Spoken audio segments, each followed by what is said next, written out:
ಪ್ರಜ್ವಲ್ ಕೇಸ್ನಲ್ಲಿ ಸಮರ್ಥನೆ ಮಾಡುವ ಪ್ರಶ್ನೆ ಇಲ್ಲ. ಪ್ರಕರಣದ ತನಿಖೆ ನಡೀತಾ ಇರುವ ರೀತಿ ಏನಿದೆ ಅದು ಸರಿ ಇಲ್ಲ ಅಂತ ಮಾಜಿ ಸಿಎಂ ಬಸವರಾಜ ಬೊಮ್ಮಾಯಿ ರಿಯಾಕ್ಟ್ ಮಾಡಿದ್ದಾರೆ. ಎಸ್ಐಟಿ ತನಿಖೆಯ ವಿರುದ್ಧ ಬಿಜೆಪಿಯ ನಾಯಕರು ಒಬ್ಬೊಬ್ಬರೇ ಮುಗಿಬಿದ್ದಿದ್ದಾರೆ. ಮಾಹಿತಿ ಕೊಟ್ಟವರನ್ನೇ ಇಲ್ಲಿ ಬಂಧನ ಮಾಡಲಾಗ್ತಾ ಇದೆ. ಅಪರಾಧಿಗಳನ್ನ ಎಸ್ಐಟಿ ಅಧಿಕಾರಿಗಳು ಬಂಧಿಸ್ತಾ ಇಲ್ಲ. ತನಿಖೆಯ ದಿಕ್ಕು ತಪ್ತಾ ಇದೆ ಅಂತ ಬೊಮ್ಮಾಯಿ ಹಾಗೂ ಆರ್ ಅಶೋಕ್ ರಿಯಾಕ್ಟ್ ಮಾಡಿದ್ದಾರೆ. ಯಾರು ಸಮರ್ಥನೆ ಮಾಡೋ ಪ್ರಶ್ನೆನೇ ಇಲ್ಲ. ಆದರೆ ತನಿಖೆ ಯಾವ ರೀತಿ ಆಗ್ತಾ ಇದೆ ಅನ್ನೋದನ್ನು ಜನ ಪ್ರಶ್ನೆ ಮಾಡ್ತಾ ಇದ್ದಾರೆ. ನ್ಯಾಷನಲ್ ಕಮಿಷನ್ ಆಫ್ ವುಮನ್ಗೆ ಕಂಪ್ಲೇಂಟ್ ಹೋಗಿದೆ, ಒತ್ತಾಯಪೂರ್ವಕ ಕಂಪ್ಲೇಂಟ್ಗಳು ಬರ್ತಾಯಿದೆ. ಇನ್ನು ಯಾರು ಅದ್ರ ಬಗ್ಗೆ ಮಾಹಿತಿಯನ್ನು ಕೊಟ್ಟಿದ್ದಾರೆ ಅವ್ರ ಮೇಲೆ ಕಂಪ್ಲೇಂಟ್ ಮಾಡಿರುವಂಥದ್ದು. ಹೀಗೆ ಒಂಥರ ಅಪರಾಧಿಗಳನ್ನು ಕರೆತಂದು ಶಿಕ್ಷೆ ಮಾಡಬೇಕು. SIT ಪ್ರಥಮ ಕರ್ತವ್ಯ ಅದು. ಅದನ್ನು ಬಿಟ್ಟು ವಿಚ್ ಹಂಟಿಂಗ್ ಮಾಡ್ತಾಯಿದ್ದಾರೆ.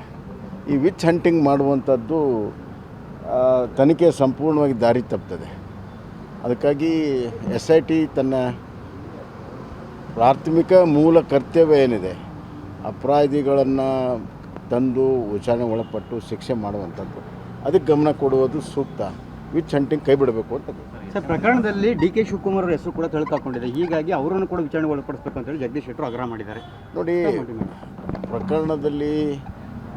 ಪ್ರಕರಣಕ್ಕೆ ಸಂಬಂಧಪಟ್ಟಂಥ ಮೂಲ ಪ್ರಕರಣ ಮತ್ತು ಇತರ ಪ್ರಕರಣಗಳು ಯಾರ್ಯಾರು ಸಂಬಂಧ ಬರ್ತದೆ ಅವರೆಲ್ಲರನ್ನು ವಿಚಾರಣೆ ಒಳಗೆ ಬಿಟ್ಟಾಗಲೇ ಸಂಪೂರ್ಣ ತನಿಖೆ ಆಗುತ್ತೆ. ಅದಕ್ಕಾಗಿ ನಾವು ಹೇಳ್ತಿರೋದು CBI ಕೊಟ್ಬಿಟ್ರೆ ನಿಷ್ಪಕ್ಷಪಾತ ತನಿಖೆ ಆಗುತ್ತೆ. ಯಾರು ಸಮರ್ಥನೆ ಮಾಡೋ ಪ್ರಶ್ನೆನೇ ಇಲ್ಲ. ನಮ್ಮ BJPಯ ಸ್ಪಷ್ಟ ನಿಲುವು, JDS ಏನು ಹೋರಾಟ ಮಾಡ್ತಾ ಇದಕ್ಕೆ ನಾವು ಬೆಂಬಲ ಕೊಡ್ತೀರಿ. ಇಲ್ಲಿ CBI ತನಿಖೆ ಆಗಬೇಕು.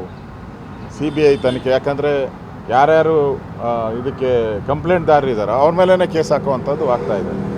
ಆ ದೃಷ್ಟಿಯಿಂದ ಇದನ್ನು CBI ತನಿಖೆಗೆ ಆಗಬೇಕು ಅನ್ನೋದು ನಮ್ಮ BJPಯ ಸ್ಪಷ್ಟ ನಿಲುವು, JDS ಏನು ಹೋರಾಟ ಮಾಡ್ತಾ ಇದಕ್ಕೆ ನಾವು ಬೆಂಬಲ ಕೊಡ್ತೀರಿ. ಇಲ್ಲಿ CBI ತನಿಖೆ ಆಗಬೇಕು.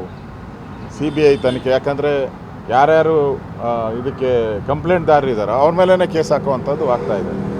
ಆ ದೃಷ್ಟಿಯಿಂದ ಇದನ್ನು CBI ತನಿಖೆಗೆ ಆಗಬೇಕು ಅನ್ನೋದು ನಮ್ಮ BJPಯ ಸ್ಪಷ್ಟ ನಿಲುವು. ಅಶ್ಲೀಲ ಪೆನ್ ಡ್ರೈವ್ ಪ್ರಕರಣಕ್ಕೆ ಸಂಬಂಧಪಟ್ಟ ಹಾಗೆ ಬಿಜೆಪಿ ನಾಯಕರು CBI ತನಿಖೆಗೆ ಒತ್ತಾಯವನ್ನ ಮಾಡ್ತಾ ಇದ್ದಾರೆ.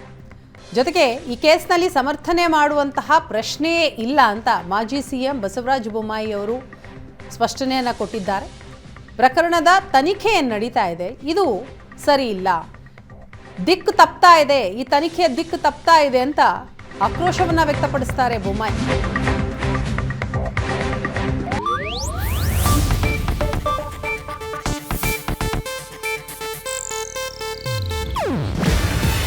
ಇದು ಏಷ್ಯಾನೆಟ್ ನ್ಯೂಸ್ ನೆಟ್ವರ್ಕ್ ಪ್ರಸ್ತುತಿ.